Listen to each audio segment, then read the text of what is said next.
Europe is finally beginning to recognize a problem that for years remained largely invisible: statelessness. Under the new EU Pact on Migration and Asylum, member states are now required to identify and register indications of statelessness during asylum and screening procedures. For the first time, EU law explicitly acknowledges that some people fall outside the protection of any effective nationality. At first sight, this looks like major progress. But there is a deeper problem. Recognition is not the same as protection. According to recent EUAA data, only 8 EU countries currently have formal statelessness determination procedures. In other words, Europe is learning how to identify statelessness, but most states still do not have a proper legal mechanism to resolve it. This creates dangerous consequences.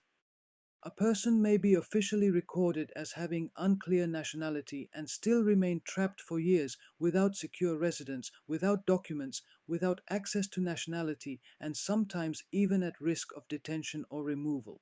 The issue becomes even more serious when children are involved. Recent academic and legal developments increasingly highlight that childhood statelessness is not simply an immigration issue. It affects identity, education, family life, travel rights, and long-term legal security. And this is where cross-border cases between countries like Germany and Greece become extremely important.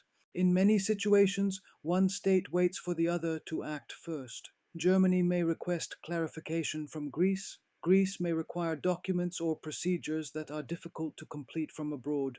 Meanwhile, the child remains trapped between systems.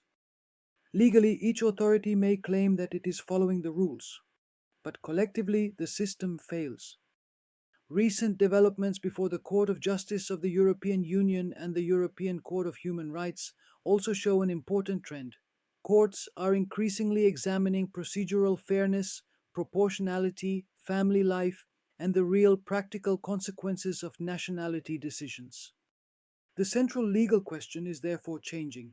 The question is no longer only whether a state can identify statelessness.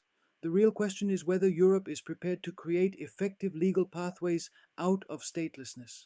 Because identifying a problem without solving it is not protection. It is only better documentation of legal limbo.